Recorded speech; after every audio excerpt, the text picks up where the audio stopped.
The following is brought to you in part by Patrick McLaughlin of Douglas Elliman Real Estate. And by a donation from the Melissa Cohn Group with William Ravis Mortgage. More information at raveis.com.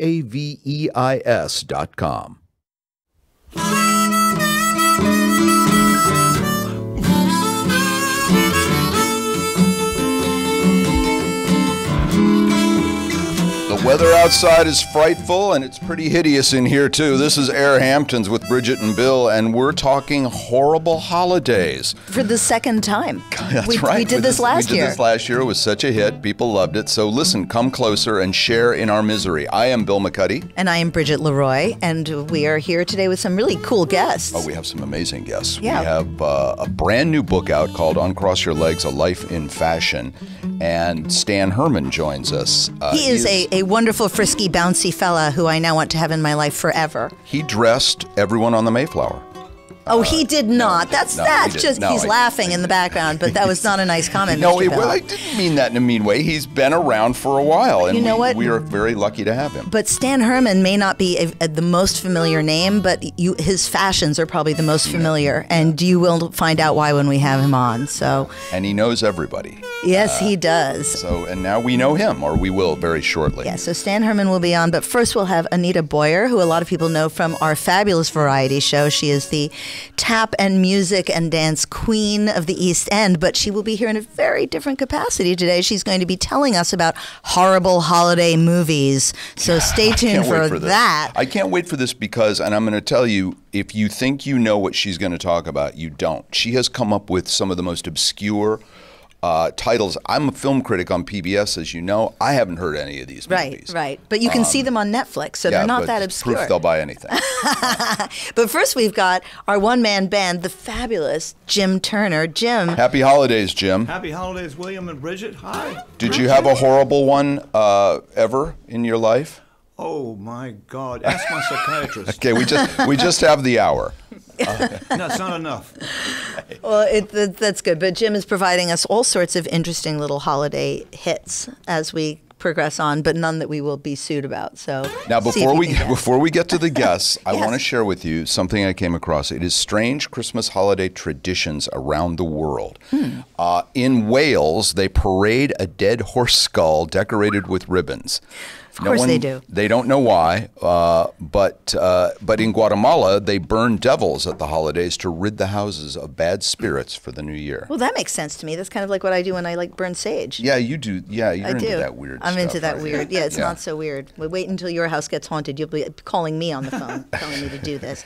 But this I thought was really interesting. In Iceland, children who don't receive new clothes by Christmas Eve are devoured by a huge kitty who lives in the snow and is called the Yule Cat. Yeah, so kids, get someone to give you clothes or else you're going to be eaten by a pussy. It sounds like, the Squid Game. It's like you have until Christmas Eve to get clothes or the big cat eats you. Listen to this. In South Africa, children are told if they eat Santa's cookies, they will die. Well, that's a heartwarming little... We thought we had the horrible holidays. It's bad there. But in Greenland, they eat raw whale and stuffed seal with a side of blubber. Well, that's just cultural. My mouth is watering, but that's what I do right before I throw up. But, apparently at Christmas, they have the McBlubber sandwich come out, and kids can't wait for that with their Happy Meal. Hey, there'll be a tie-in to Stan with that McDonald's reference. You got it. What about in Sweden? Yeah, this is kind of interesting. They burn a giant 40-foot goat made of straw, like Burning Man, but with a goat. I think that's a big improvement. Burning goat. I'd go to that. I wonder if it has as many sponsors as Burning Man has turned into. It's like, by the way, if you're watching this on television rather than listening to us on WLIW, we are adorned in little Christmas hats. We are. That were brought to us by the lovely Anita Boyer, who knows how to do holidays. And I'm like really trying to get an invitation to her house to see it beautifully decorated so that I can say I saw something like that. Since we're now at the Charlie Brown Christmas tree, basically. We will bring her on in a moment, but Ukraine decorates trees not with lights and balls, but spiders' webs or spider webs. That's kind of interesting. And finally, FoxNews.com, who put this little story together, says that, and I still have a little... A tie? Yeah, well, to Fox News. Stole my 401k. We escaped, Roger Friedman and I like to say. But they say that our tradition here in America is the Drunk Santa Day in New York. Oh yeah, that's huge. I mean, and wasn't that on like How I Met Your Mother or something? It's been like immortalized in other shows. It's so famous. Santa Con. Yeah, Santa Con. Which brings people from all over the world to drink in New York. A pub crawl that starts at 8 a.m. Well, apparently when Santa vomits, it sounds like Christmas bells. That's what I've been told. By the way, Mrs. McCuddy says, and this is true, and I'm going to say it on the radio here and on television, someone throws up in every movie. You just don't remember it. And if you remember this now going forward, I guarantee you the next 5 movies you watch, someone's going to throw up. It's the modern day equivalent of the fainting. Oh, right. Like nobody really faints, but they used to in old movies. Right. The modern day equivalent of that is someone throws up in And you know movie. what? I agree with Mrs. McCudley, and this is why we like you. No, seriously, I've been a lifelong vomit phobe. Okay. So I don't mind if someone goes and like holds their mouth and runs out of the room. But gratuitous vomit scenes are like I would die on that hill to get those removed. If you've just joined us, we're trying to make you sick. We're actually talking about holidays. Horrible holidays. We have some amazing guests. And let's get to the first one. Yes. So AirHamptons with Bridget and Bill, we're happy to bring Anita Boyer to our table. Welcome, Anita. Hello. Thank you so much for having me. Oh, I'm so glad. That glee will change shortly. But Anita, you know, a lot of people on the East End know you because you are, some would call, almost like a mental health facilitator, in that you teach dance to children and to adults, and you have these amazing Our Fabulous Variety shows that you put on, some of them here at LTV and other places. I've seen you in some of them. I've reviewed some of them. I love them.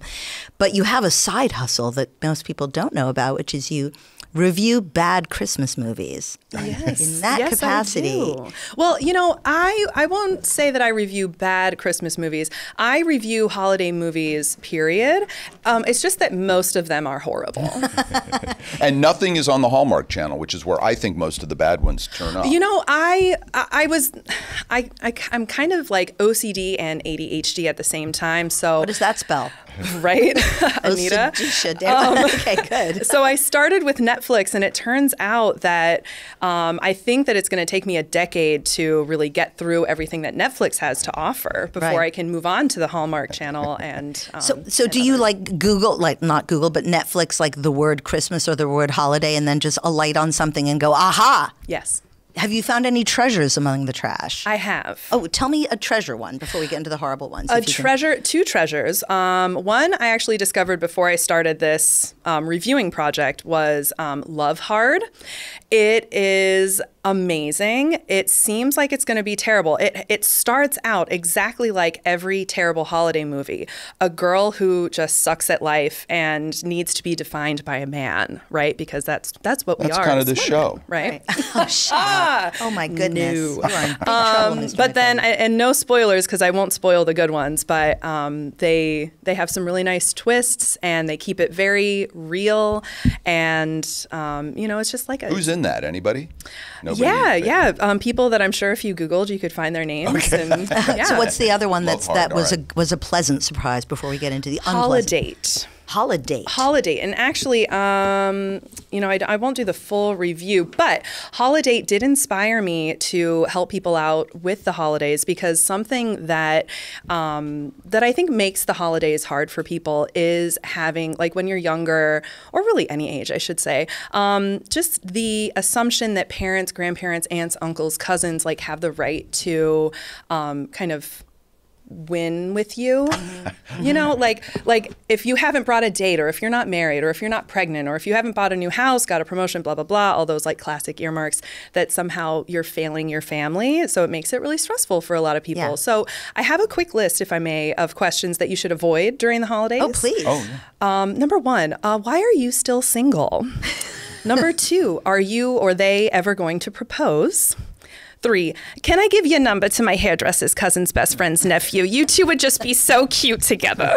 Oh, my God. 4, so when are you two going to start a family? Oh, my God. I've said all of 5, these things. do you think you'll be alone forever? 6, have you gained or lost weight? 7, why aren't you drinking? Oh, God. And 8, why won't you vote for Donald Trump? He's the greatest president we ever had. Because, dear relatives, the answer to every single one of these is none of your damn business. Yes. Well, except for number 8, because the answer to number 8 is unequivocally because he's the literal scum of the earth. And it's time to get you deprogrammed. Wow. But I have some good questions that you can ask that will make for a great, happier, healthier holiday season. 1, what have you been doing lately for fun? 2, I saw that you just started insert activity that they posted about on Instagram, but it auto-shared to Facebook where you saw it. How is that going? Aw. 3, we saw that Barbie movie and it was so good, but can you explain it to me? 4, I love your earrings. Where did you get them? 5, what a fun new haircut. I'm thinking about a new style myself. And after that, you could ask, have you tried Curious Elixirs? We have some non-alcoholic cocktails for anyone who wants to try. Oh, that's lovely. I love that, Anita. That's so cute. Now, All right, so the bad movies. Yeah, now we're ready and to they're get all into on Netflix. This is an unpaid endorsement. Oh, and, yes. So don't hurry to the set, and don't turn on the following. Yes. Okay. First up, we have the Christmas Wedding Planner, and woof. This took me 4 separate sittings to make it through, and I only persevered so that I could tell you just how awful it was. Is this a clip? If you're watching, then we have a still. Yes. Yes, okay. First of all, if you're looking to be a fly on the wall of a 1-bedroom apartment of a woman who is spending her energy on self-doubt and trying to be as pathetic as possible in order to fit into her high society upbringing and be a good girl, living a life of uncertainty with the one and only goal of finding a husband, this is the movie for you. It won't be nearly as predictable as you'd expect because it literally took a gaggle of sharks, lined them up in an Olympic caliber obstacle course, and proceeded to jump each and every one. Oh my God. Like Just what? when you start to get used to the awkward pacing and long pauses between cuts and the clunky trite dialogue, another plot bomb goes off. It is never quite enough to be a twist, but always accompanied by a dramatic piano. Dun, dun, dun! Oh, literally. So you know to be shocked. You won't be shocked, but your Pavlovian response to overused audio cues will leave you questioning your reflexes for days to come. Every actor in this film's previous credits couldn't possibly be far from regional car dealership spokesperson, community college freshman film 101 project, or the guy who records karaoke at the VFW hall. Oh my God. Wait, what's this called again? This is the Christmas Wedding Planner. Okay. Oh Yeah. gosh. The obligatory "they're accidentally falling in love" medley was the epitome of cringe. The lead female spent the montage forcing a smile and eking out the world's worst fake laugh, and it made me long for the authenticity of Sarah Palin. Oh my God. While many of us blame the Supreme Court for putting women's rights back many decades, the reality is this movie is to blame. It was more painful to watch than when a rogue lime juice bit squirts directly into your eyes because you've cut the slice slightly too large and it needs extra force to get into that Corona bottle. Negative 27 out of 5 Santa hats for this movie. Wow. Shame on everyone involved. Wow. Okay, so avoid Next. Christmas wedding, but unless you really like to have, if you want to have like a bad holiday movie party, this would probably be on the list. 100%. All right. Yes. What else do we have? A California Christmas, or as I like to call it, why the hell am I doing this with my life? I feel like I could simply write why, and it would suffice as an accurate and fair review of this movie. But you've come to expect more than that of me, and I expect more than that of myself. You should not, however, expect more from this film. We meet the hot, rich business guy living his hot, rich business guy life as the son of a hot, rich business mom who also happens to own the company. He is sent to do business dealings with the hot, struggling farm gal living her hot, struggling farm gal life as the daughter of a dead farmer who struggled. And he is immediately somehow mistaken for the hot, rugged farmhand living his hot, rugged nomad existence as the son of a, well, you get the point. From there on, roll out your dough and grab your plainest round cookie cutter and start punching out those run-of-the-mill plot points and cliche lines of dialogue. It was at least edited well and with a modicum of semi-decent acting. Not like good acting, but the kind of acting you might find in a lucky community theater program where non-actors lack formal training, but have been using comedy to mask their depression their whole lives. So they pull off a surprisingly passing British farce that makes you not want to claw your eyes out. Now, those people who are listening to this didn't see the second poster for that film, and the actors look identical to the first film. Does Netflix just have this stable of bad actors that just crank these movies out in like a warehouse? You know, it's funny that you say that because in this hobby of mine, I have found that Netflix created a Netflix Christmas cinematic universe that rivals the Marvel Cinematic Universe. No, really? Yes. Oh my gosh. There is some cross between some of the movies. In jokes that you would only know if you had made yourself sit through all of these horrible movies. Oh my goodness. Yep, and this is one of them. Okay. And they become guests at each other's weddings, like little Easter, like tiny little insignificant moments, like in Holiday Frozen. eggs. Yeah. You know, Rapunzel and Flynn are at Elsa's coronation day. Like you can. Well, we're getting into we Disney digress. stuff. Yes. We digress. All right, what's the third one? Give us the third next one. Yes. We've got Christmas with a View. Christmas with a View. Christmas with a View. By this stage in our collective lives, there are certain inalienable truths we have all come to agree upon. The fact that we all prefer taking leftovers home, even if just for that second joy of cleaning out the fridge a week later.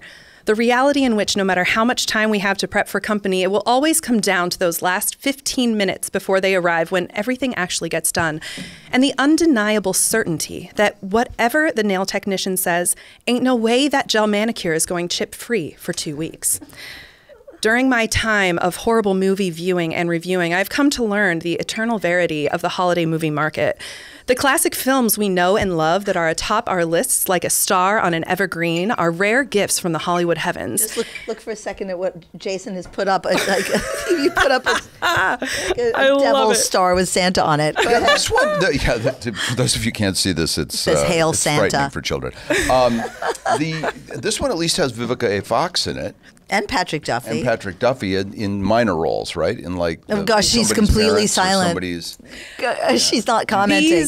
These rare gifts have been sifted from the sands of 1,000 cans of film to become worthy of a cozy fireside evening, hot chocolate in hand. I accept my mission and newfound role in this world to walk the beaches of pandering plot points, lazy writing, cliche moments, predictable endings, leading ladies that lack even a hint of positive role model energy. I will wade through these waters and find the rare gems. The purple beach glass, with its edges smoothed by having withstood the tests and trials of its time. I will find these morsels of hope and bring them to you, my friends, so you may be spared the agony of so many awful cinematic moments and trite bits of jejune banter. All of this to say, Christmas with a View sucked. Skip it. And you're listening to Anita Boyer. She's talking about bad holiday movies. They happen to all be on Netflix, and she brings props. For those of you listening to this on the radio, we got hats. There's stuff behind her, little gingerbread people. Let's take a break before we run into the next one, because one of the things, the gingerbread people are all Disney, and I'm wearing I was like, where are they? Oh, it's on my head. Just like my glasses, I'm wearing Christmas Mickey ears. Anita, just for a second, talk to us about your obsession with Disney. With all these props. You're like Carrot Top with talent. Yes, so tell us a little bit about, where did the Disney thing start? Well, my grandpa worked at Disney. He did upholstery and furniture design. And my mom worked at Disneyland as well. She actually, when she was in high school, she was allowed to work at Disney, and it counted as her PE and her history credit to be in the bicentennial parade. So PE and history together. Yeah. I love it. Was it really a small world after all? Did she learn? Yeah. Okay. Yes. Yeah, but you go to Disney more than just about any, adult without children, child-free adult that I know. Have you been in those walkways underground? Yes, I have. Well, I did the Disney College program, and I've taken about every tour you can take. So yeah, I've been in the tunnels, but it's cool. That's wonderful. Yeah. So you go there as often as you possibly can. Yeah. That's great. Yeah. That's great. I feel like it's how I get my magic, so I can bring it to my kids. At least that's how I justify it in my mind. And when you say you kids, you mean the kids that are in your dance programs? Yes. That's wonderful. Yeah. So do we have a final? Or yes. Yeah, let's give us one more. Final one. Yes. Okay, so you guys tell me, A Castle for Christmas or Christmas Inheritance? Which one's worse? Oh, God. Well, I think Christmas Inheritance? Yeah. Yeah, okay. Let's hear that one. People always like to hear someone's going to get a lot of money at Christmas. Santa's bag is full of loot. We'll find out. And what do they have to do to get it? Again, I have no idea who these actors are. We're showing the poster to this movie. This is also part of the Netflix Christmas cinematic universe, so you will find bits of this movie in some of the other ones. Is that the Plaza Hotel in the background? Is it New York? Yeah. Okay. Yeah. All right. Tell us about Christmas Inheritance and why we don't want to inherit it. The choice to start this movie with douchebag man fiance closing a deal in the most douchebag man way by screaming, "That's how we do it!" into a random guest's face, while his desperate for attention lady lady fiancé just showed off her years of gymnastics skills by doing 2 not even decent cartwheels with her red dress flipping to showcase her matching red undergarments.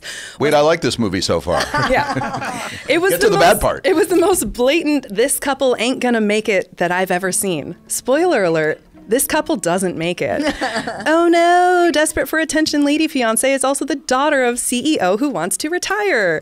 He knows he can't pass his kingdom down to her until she proves she is worthy. Well, lucky for him, we all know the overdone storytelling conventions, and the very best way to test if a spoiled rich kid is ready to shake off their big city partying ways and buckle down to run the biz is a pilgrimage to a small town.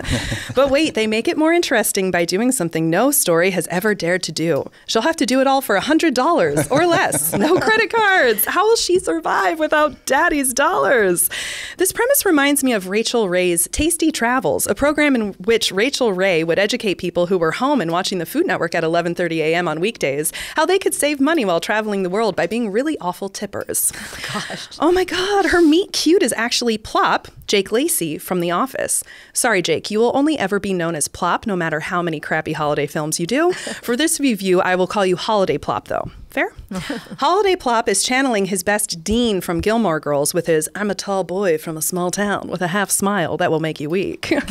Wait, but speaking of Dean, before I go any further, let me take this moment to vent about a massive Gilmore Girls plot hole that bugs me every single day. Because when Dean first hit the scene in the pilot, he was actually the edgy new kid from Chicago who knew every single literary reference Rory made. But by the time they're in their college years, he's a small town country bumpkin. Yeah. He even chastises Luke for going for Lorelai because the Gilmore Girls want more than Stars Hollow, and that's all that he and Luke can ever give them.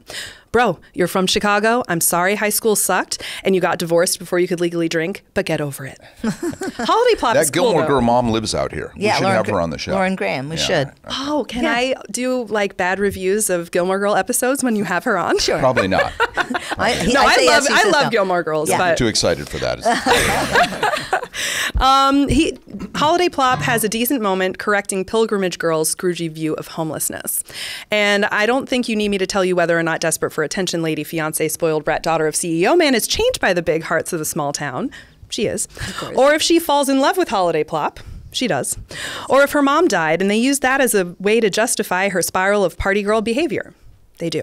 Or if this movie is worth watching. It isn't. But suffice it to say, we're back. Yay. That's so much fun. Wow. Now, if people want to like see more of your reviews, because I know you do this kind of every year, can they follow you on Facebook, I guess? Yeah, Facebook, Instagram, and eventually when I have a moment of time, I'm going to put it on a blog. Our blog's still a thing. Yeah, Now- sort of. Now, what do you have coming up in December with our fabulous variety show? You have something up the 10th or something? Yes. We have Our Fabulous Christmas Carol, which is our original retelling with plenty of twists and turns of Christmas Carol with music and Netflix just bought dancing. it. I've just been told in my ear. That's right. Next year we'll have someone talking about you. No, it's going to be wonderful like everything else that you do. Is there a cast of thousands in this one? Only 40 Oh my gosh, 40 kids and Yeah. adults. kids. And a lamb. Mostly kids. And a lamb. And a Yes. Oh, a real lamb? No. Anita Okay. Boyer, thank you so much Anita, for joining thank us. you very much for joining us. And Jim, can you Jim, play play us us a out little a little something transition and- holiday music? Boil that cauldron of oil.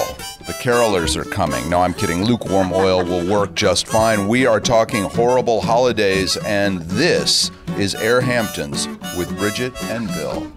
Well, we've got our next guest coming Yes, on, I'm Bill. very thrilled to introduce the man who's got a brand new book out called Uncross Your Legs, A Life in Fashion. That's right. And, This is the unsinkable Stan Herman. Unsinkable? I just felt like the saying unsinkable. Yes, there he is, in the flesh. Oh my God, there I am. Yes, in the flesh. that. We're really thrilled to have you on. This book Thank is you. gorgeous. I'm going to hold it up. It is. I'm shocked. I got it just yesterday. First time I held it in my arms, made love to it. Who would play you in the movie? Eli Wallach. Oh, yeah. Yeah, He you was must have friend- known him. He was. Stan, I he's did, gone. and he looks like me. You could It stunt would double be for Eli him, Wallach, except he's absolutely. gone now. But yeah, he Yes. lived out here. I know he did. Yeah, yeah, And yeah, Ann of course. did. I knew Yeah, that. Ann and Eli. But- They were here all the time at LTV. Actually, in this building, they did Really? things. Yeah, very often they did I mean, things you're here. talking about movies. I stopped going to movies when Cecil B. DeMille did his last movie. But Tell the public how old you are, Stan. I just celebrated my 95th birthday. Wow. I'm Congratulations. extraordinary. You are. I really am. I play tennis 3 times a week here in Sag Harbor.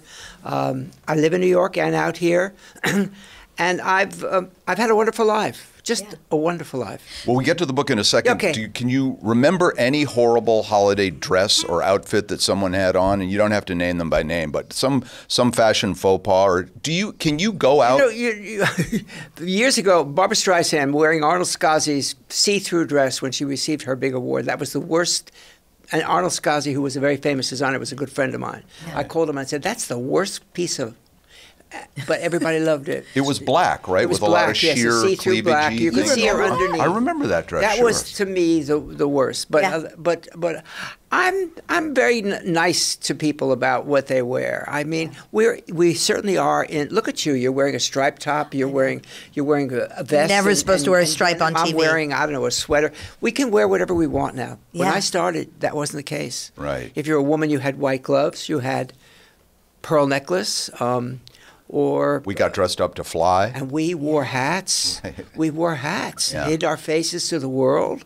You see these old movies. And by the way, I did do the clothes for a very famous movie. Because we're talking about a movie. Love Story. I did the clothes for Ali McGraw. Oh, you did? In Love Story, yeah. And you've stayed friends, haven't you?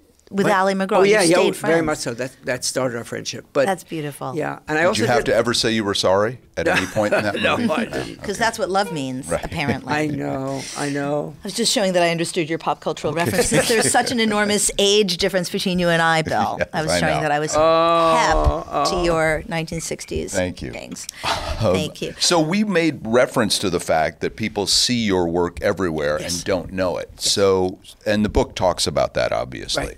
What was the first big assignment you got that sort of put you on the map?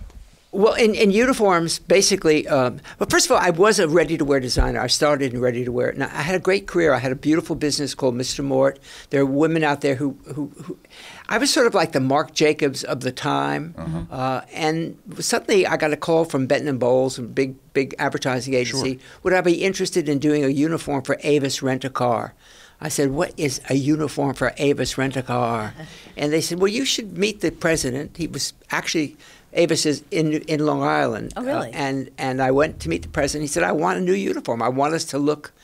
And that started a career that has lasted till this very day. They didn't have uniforms at car rental places before, right? Well, they were all red. They were, Avis was red, head red. to toe. And these poor guys looked like Santa Claus. I mean, they had red pants, red tops. It was a horrible holiday every day. So I took them out of the red pants, put them in gray pants over the red jacket. Actually, Halston did the uniform after I did. Wow. It was a prestigious thing in the 70s, 60s to do a uniform. Yeah, because did Valentino did them. Valentino did TWA just before I did. Oh, really? So wait, are you in that? I'm sorry, I didn't mean to interrupt you, Stan. But I love at TWA Hotel. I did the hotel. I did their uniforms. And they have up on the second floor of the hotel, they have the uniforms of, they were called stewardesses at the time, flight attendants throughout the years. And Absolutely. they have Valentino, Ralph Lauren, and you're in there too. Immortalized. And mine is the best. I'm the best. I really am. Tell us about what you're we agree. No, but I will seen say them. Ralph is a good friend of mine. And Oleg I was doing Cassini, United Airlines at the TWA. Yeah. And then I was doing United after that. And then TWA asked me to do the uniform again. And I said, I can't do it because it's a conflict of interest. So I actually got them to get Ralph Lauren to do it. And his uniform for TWA was almost better than mine. Almost. Who did didn't Braniff had those giant Halston Q-tip like hats that were like Halston did Braniff. And Pucci did Braniff. That's so cool. So all these guys were doing these uniforms. So. Armani does uniforms in Europe. It's a very prestigious thing. But for me, back in 1980, and there's still my account, I got FedEx. Oh, wow. And FedEx has been my account for almost 50 years. Wow. Oh, my goodness. Isn't that amazing? That is. I've done their uniforms, and I think they're pretty darn good. They're not in brown. They're really very nice. They are. I also just did, they came to my studio 17 years ago and wanted to call themselves Taxi, and I did a uniform that was all black and white and very New York, and they changed their named to JetBlue. So, so you had to go blue. I've been doing JetBlue since the inception, since the first flight, which we took to Buffalo. Oh my goodness, that's incredible, Stan. And I've done McDonald's. I've done almost all the hotels in Las Vegas. I've done cruise ships. I've done Sella. I've done Amtrak. I've done. So tell me something. What sort of, I guess, to make the uniforms for thousands of people cost effective but still attractive? What do you suggest in terms of like fabric? Well, I'm an textiles? expert. Yeah. I'm an expert, and the people who work for me are. I mean, we're working on a new uniform for FedEx right now, and fabrics have changed. We're doing more recyclable fabrics. We're doing fabrics that breathe, that make love to us, that do all kinds of things. We've never had those fabrics before. I need a fabric that makes love to me. After the show, I will give you a few hints. Okay. Yes, Were please they do. ever fine wool from Italy? I mean, were they ever expensive? That's all they were. Oh, really? That's all they were in the beginning. When I first started uniforms, I think the TWA uniform was 100% worsted. We didn't have poly. Poly was a bad name then. You remember the initial polyester? I have a cute story. Okay. Remember David Susskind? Sure. Yes. Well, I was on the David Susskind show, and probably the most famous show. It was called Famous Sons of Jewish Mothers. And I made myself a knit suit, which, knit tends to drop. In the beginning of the show, it was terrific, but I got up to leave. The crotch was down to here. Dropped about 6 inches. It had dropped about. Oh, that's funny. About 6 inches. That was out of Chicago, the Susskind show? It was New York. Oh, it was New York. Yeah. It was Yeah. very. It's still. You can pull it up. Mel Brooks was on the show with me, and he was amazing. Just Yeah. amazing. Yeah. Just amazing. He was kind of the Cavett of the. He's very Susskind, similar. yeah. It was a very, very. Smart. Dan Greenberg on the show? Because remember Yes, he he wrote that was. book. Dan I bet he Greenberg was on it. was. Yes, absolutely. What Like fun. He was Roy out Coe, here they had too. like all these columnists that would always be on too. Oh, yeah. You're saying out here. I look over there. I've been here in the Hamptons since 1953. And when I first came out here, it was horse and buggy time. There's actually a story in the book called parlor car, and you used to come out here in a parlor car. And the parlor car. By the way, the jitney could use a uniform. Well, no, I was very friendly with the guy who actually did the jitney. Right. Yeah, they could, but they couldn't afford me. I'm afraid. So can I Yeah. change the subject for a second? As Yeah. the book is called "Uncross Your Legs: A Life in Fashion," Right. what does "uncross your legs" mean? Well, it's a good title, isn't it? Yeah. Everybody asks me the same thing.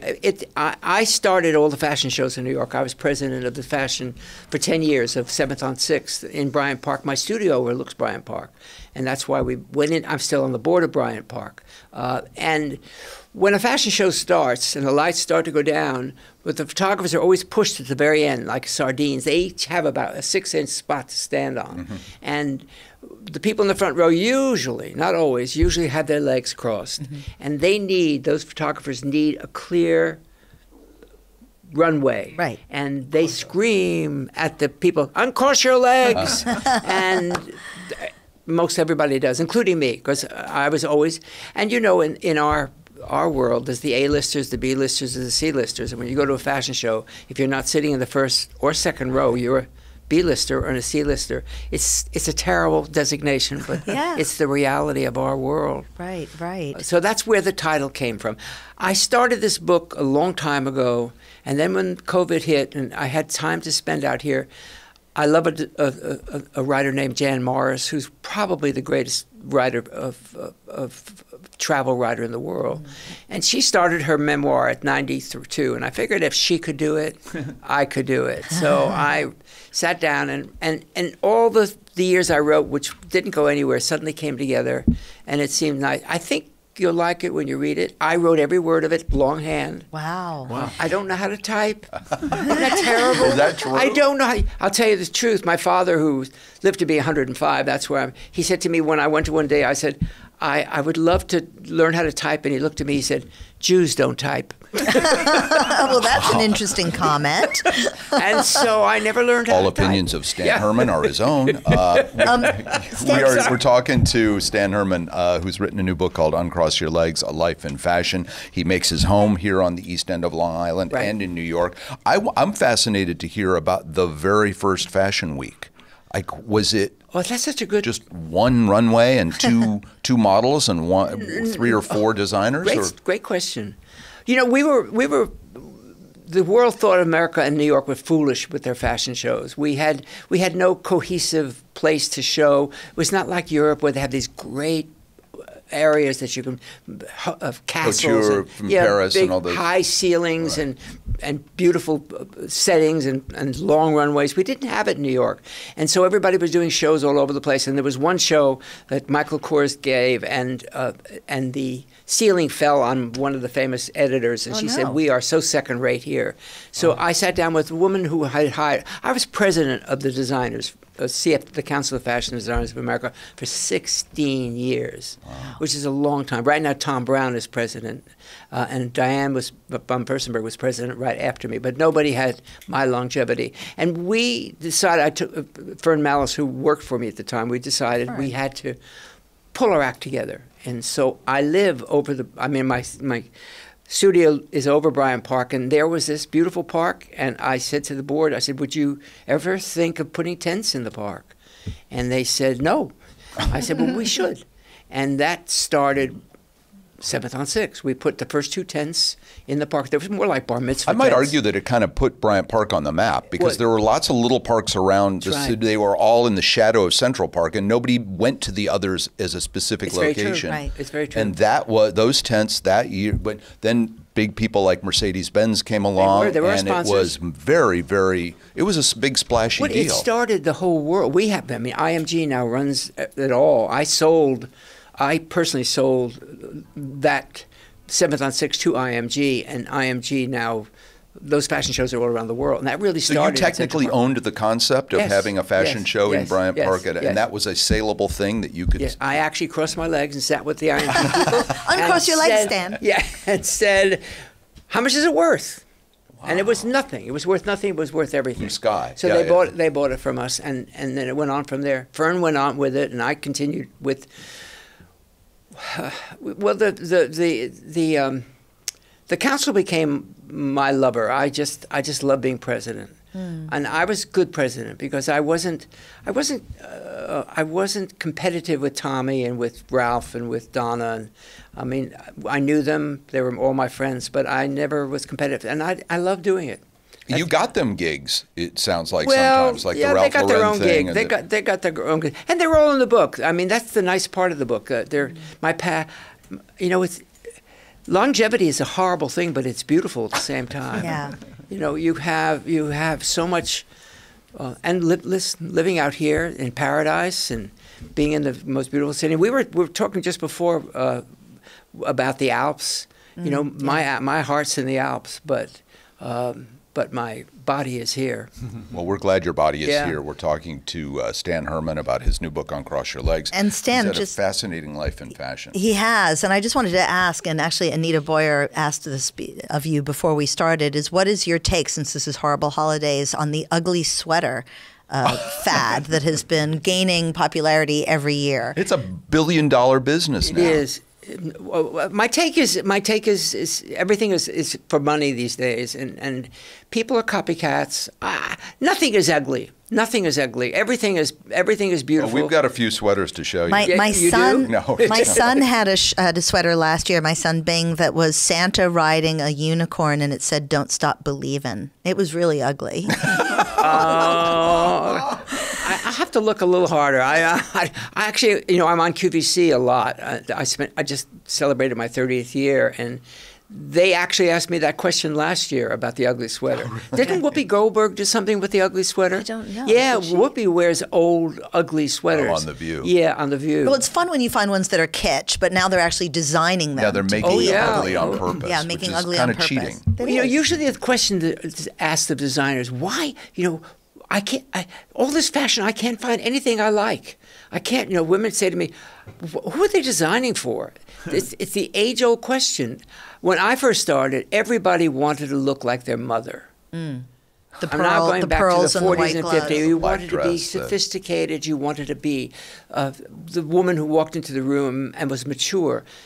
It flipped in the 60s, and I'm a part of that pioneering where everybody suddenly started to wanted to look like their kid. Yeah, Right. mini dresses mini and dresses pop. and- So designing pop art. backwards Yeah. became designing forward. Absolutely. Yeah, Absolutely. interesting. That's so fascinating. Is it a cutthroat world? You mentioned all these, these other designers. Does everybody play nicely in the sandbox, or is it? No. Yeah. But most people, but most do. They got the pinking shears in their hand and they're ready to stab I you in the have back. only one person I didn't get along with in the industry, one designer. It's in the book. I will not mention it now, but a very famous designer. But we made our Piece. We made our piece at the end before he died.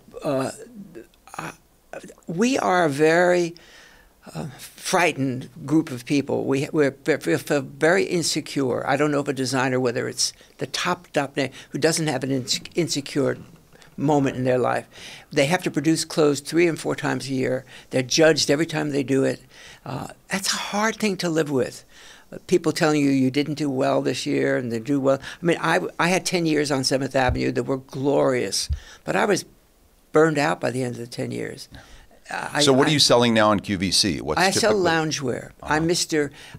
You cocoon with me. I sell lounge. I mean, I have a big business on QVC. Any mishaps there? It's live television, and yes. like There's- the movie Joy with David O. Russell talks Can you about. use bad words on this? Yeah, sure. Can you It's- really it's say PBS. bad word, Yeah, lousy word? sure, There's a please. very famous story about QVC. A great host named Leah, who's still on, and there was a woman who called in. They have call-ins, and this woman got on the phone with Leah, and she said, "Oh, Leah, I buy all my clothes on QVC. I live down here in Southern Jersey, and it's very hard for me to find anything. I just love you, and I love the clothes, especially the tops and the bottoms." And Leah's saying, "Oh, how wonderful!" And all of a sudden, the woman's voice drops forward and says, "Would you shut up? Can't you hear I'm on the fucking phone?" And Leah went, Oh wow! it's a big blur. You can pull it up. But But to you, nothing that horrific's happened. Do you no, run no, out anything? I have to tell you, once I'm very tactile, and I touched the model in a way that some people thought was wrong. Really? Yeah, and This day I and got age, a little everything. feedback on that. But people love me on television. But you were just trying to demonstrate how it drapes or how it hangs. I just or how know it... I was just happy with the sale, and I sort of touched. Well, her that on the does back. cross a line, Yeah, then, Stan. it could. Being happy is not allowed on QVC. You know, when you go on QVC, you're either you're either the hero or the dud. You either sell or you don't. Right. And let me tell you, when you don't sell, it's not so much fun. Yeah. I mean, they buy a certain amount. Everything is by the minute. You have to sell by the minute. Wow. The last week when I was on, I sold $14,000 a minute. That's a lot. So Sometimes you I go can on, I get to sell the two. end. You can get to the end of an hour, and it feels like it was successful. But if you didn't hit those No, numbers, you really you're not know. coming You back. really know if it's successful. Oh, you do. And I haven't had. Well, I do have hour shows now, but not very many. I have what they call hits. I go on for 8 minutes, and I at see. the end of the 8 minute, you know whether it's worked or what's not. And sometimes the producer will say in your ear, "Good job, Herman," or he'll say nothing. Oh, so you were an IFB, and they're Oh, of giving course. you time cues Oh, of and course, stuff. Huh? of course. And you can see I love being on anyway. You're great. You're great. You're Yeah. a great guest, and we have to have you Fantastic. back. Come back, please. Come back Is this next year. over? Oh well, The party's over? yeah, we just have the Time hour. to call it a day? We just have the hour. But yes, thank you so much for You're joining welcome. us. It's a Yes, pleasure. it's been Can I wonderful. have my book back? Yes, you Yes, can. of course. The And only we've been- copy. We've been talking to Stan Herman, whose new book, Uncross Your Legs, A Life in Look at that. Fashion. And that is me. And the question is, did he or didn't he? I had underwear. I swear I did. Do you remember the name of that model? We're looking Yeah, at oh the my cover God, of she's the. extremely famous. Her name is Nati Abascal. She is now a duchess. She lives in Spain. She has the most beautiful children in the world. I think she's the most beautiful model I've ever. Well, she is stunning, very She stunning, is, and and many other famous models. Cheryl Teagues are Ali in the McGraw. book. And Ally McGraw, they're all in the book. Yeah. And it's Yeah. just been a joy having you Well, on the it's a show, pleasure. Stan. It's a And I hope pleasure. our paths cross again. Okay. Thank you, Stan Herman. He's been helping us talk about horrible holidays and what's in fashion and what's out of fashion. I think we dodged a bullet. I think he was nice to us. So pass the eggnog and that little silver thing Grandma keeps using to pour something in it. This is AirHamptons with Bridget and Bill, and we are, as we have been talking all hour, horrible holidays. No, joining. wait, the little silver thing, do you mean like the gravy boat? No, it's The not the little gravy. sugar but tongue it's Grandma's gravy, but it's not Just not talking exactly. about Grandma's gravy. It's brown, but it's not gravy. Oh, God. Well, now we have on Yeah, one of our favorite regular folks, and nice work. Great. Jim Turner, Thank really you. cranking Jim. it out today. Well, usually. About 20 seconds every show, he shines. Well, we Hey, let him Patrick shine for McLaughlin 20. joins us once again. He's But you know- the realtor to the stars. I was and- going to say we usually have a celebrity kind of spot taking us out, but because of the strike, there haven't been giving any interviews. So Right. instead, we bring you Patrick McLaughlin. Yeah, we There's got a lot the of good, star. a lot of star power here right now. Oh Thank yeah, you. that's right. Thank You know it, baby. No, I wanted to ask Stan Herman before he went, like, the only job I ever had when I wore a uniform was I worked at it. Remember Chi-Chi's in El Torito? Chi-Chi's. No. Mexican yeah, restaurants? where they made the. Yeah, they I worked made at these two Mexican flour restaurants, and they tortillas. gave us these atrocious, puffy Mexican-looking shirts Oh, that we used to right. have to wear that were polyester, and you're running around 100 miles an hour, and you're holding fajita things, and you're sweating, and I you're want to grossing. see you doing that. Oh my God, it was awful. And then at Christmas, we used to have to wear Santa hats. Well, Yes. if- It was- if it was ugly and torch. uncomfortable. Stan Herman had nothing to do. I with it. hope No, not. I he's don't just think an he absolute did. love, and thank No. you for introducing him us to him. Yeah, Ah, that was an old. That was your booking coup. Yeah, well, it's an old friend of ours from back in the day when Bill and I actually used to do real TV. Oh, gee, thanks. I guess Bridget never qualified for Oh, real. Bridget. Oh, geez. So that's a publicist Bridgie. pal that hooked. Yeah, it's an old that- publicist pal. But I want to ask, is this mic for real? Because I'm looking at this thing. It's like not even plugged in. Why is this That's for mic a here? That's for a second mic. Oh, there's two. Okay. Jason, the voice of God. Sometimes there's two people. Sometimes. I'm like, it's a silly If you're prop. listening to it's this a prop. on It's a prop. on NPR WLIW, Patrick just did a very funny thing. He held up a cord that's not plugged in to anything and said, "Can anyone hear me?" That's right. We just want to have you. We're just appeasing you and Just having a you prop. on. We actually used the boom mics, I guess. Poor Stan Herman, no one heard him. He was so good. No, we can hear everything. And Patrick, so what sort of horrible holiday story might you have for us? Oh, I thought that working at Chi-Chi's and having to wear the hat and the Santa Claus hat was Okay, bad You know that's our what? show. You're right. Thank you, You for earned joining your us, chair. and that's right. it for us. That was pretty bad. I'm like, Yeah. so- Well, we had a great time No, with Stan, though. well, anyone who's ever worked in retail or anything like that during Christmas, they used to put, remember Muzak? Yeah. This We used to still have these exists. big, they would like Cassettes. They were Cassettes, yeah, giant. that they licensed, and you weren't allowed to play the radio or Like whatever. 40 hours of music on one It wasn't tape. 40, it was like 4. And then if they you would- worked like a multi-hour shift You had or to a hear the double same shift, things you over heard and over. the same thing. And you think you hated Mariah Carey now. Back then it was even worse. And it was the same song every. Those were my horrible holidays. Wow. Walk in any retail, they'll tell you the same thing. Are you sick with Christmas music yet? Yes, we are. Well, you know what? That at reminds me Halloween. that there is a very important Wham song, Last Christmas, that people actually try very, very hard to not hear the song Last Christmas. And if there's like a competition online where if you can make it all the way to Christmas without hearing that song. Now, you can hear someone sing it out, like you just can't hear the original. And, if you hear it, you hit what they call Wham Holla, and you are no longer part of the game. Never heard of any. You're making all this. No, up. I'm not. Next Wham year I'll Holla. give it. Yes, I didn't know about it, Drummer Boy, but yes, you can hear a cover of it. You can hear someone whistle it or hum it. But if you hear the "Last Christmas I Gave You My Heart," then you're out as soon as you hear Very it. next day you gave it. Do we have to away. pay That's the rights to do worst. that? Yes, probably. That was a bitchy woman, by the way, in that song. Yes, She gave the heart away the next day. Well, what is he doing giving her his heart? That's disgusting. A big beating, disgusting. Okay, let's first talk about the So fact he's that he dead. gave his heart away to a woman. So- let's let that whole song is a ruse. Hey now. It's a ruse now. It's a ruse. But yeah, horrible holidays and maybe horrible, I don't know. I grew up in a large family, so every holiday is stressful, you know? Yeah. And that was something Anita was talking about earlier, things to say and not say at the, you mentioned that part. Yeah. Things to say and not say at the dining Before table. Stan disparaged South Jersey, where I'm from. For me to drive home, my family's all in Philadelphia, so I drive down there. It's like 5 hours. So that's a horrible holiday adventure. Yeah. Like, it's never easy to get down there. Never.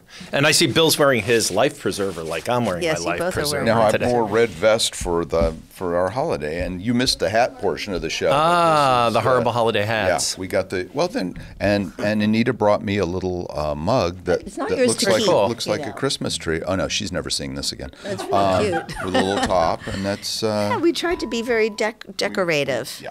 No, I've been spending Christmas Eve with the McCuddys for years. Yeah, now. we come over. We have a little tradition. That's we go wonderful. over. I've never been invited. You were invited this year. It's a Christmas Hanukkah kind of thing. Well, Chrishanukkah. Yeah. In following biblical directions. What are you trying to say, McCuddy? There's no room at the inn.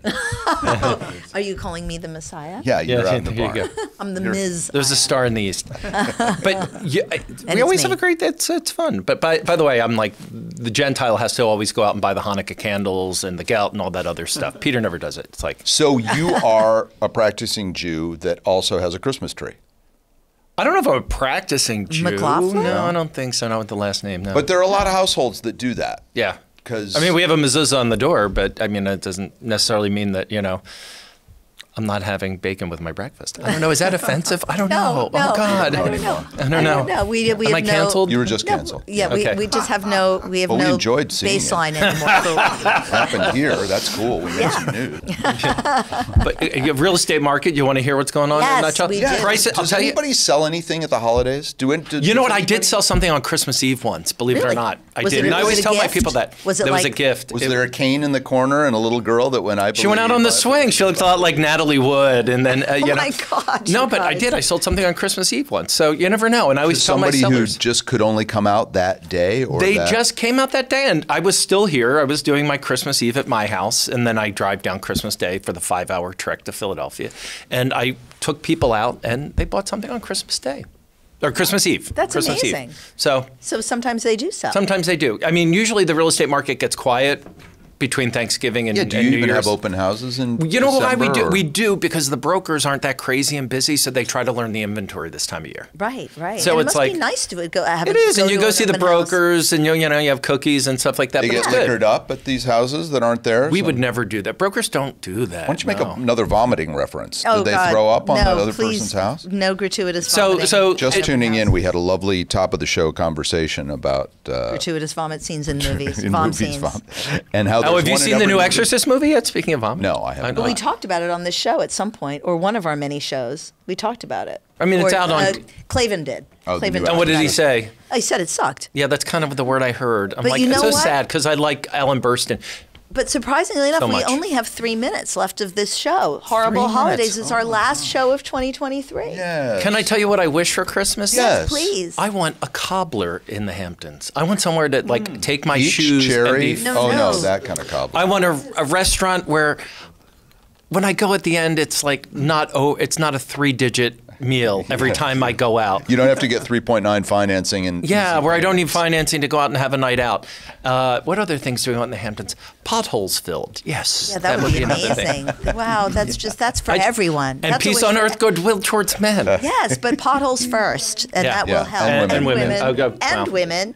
Well, thank you again, Patrick. We love having you on. Always. Yeah, what a You year are we've had. regular. It's been over a year that we've been doing this show, and we try to bring to the East End a unique guests and interesting conversation and a little bit of music. And we call this sort of like the second home prairie companion. Yes. And You we can just call it the second home companion. We don't need even bring prairie into. yeah the that'll mix. spark Higher a property lawsuit, values, won't though. it? Yeah. Yes. Are things going up in Prices real are estate? kind of, they're still pretty high. They're not going down, that's for sure. What but I the heard number on of the- units transferring are down, you know. It's Okay, at guys. record mortgage. We're we going to have to get out talk here? about this yes, because we only have a minute left of our show. So we want to thank our sponsors. We want to thank WLIW FM for airing the show, and Mike Clark and everybody here, Jason Nauer, Jody Gambino, everyone that we hope that they have a great holiday. our guests. Happy holidays and as Happy New Year. always, Jim Turner, our one-man band, Anita Boyer, and Stan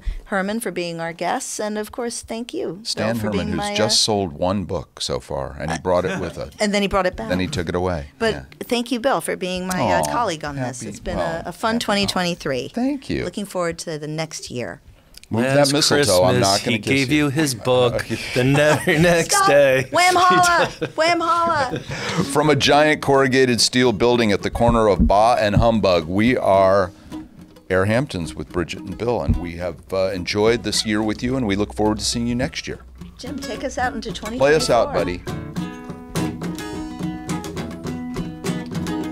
Jim Turner with a nondescript holiday they can't sue us song. Those are the best kind.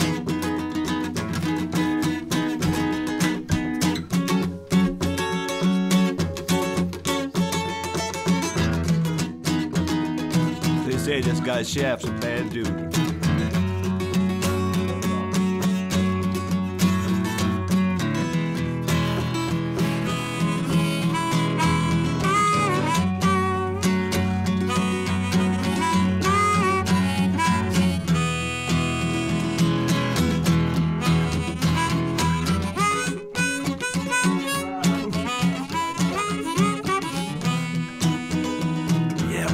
What you mean?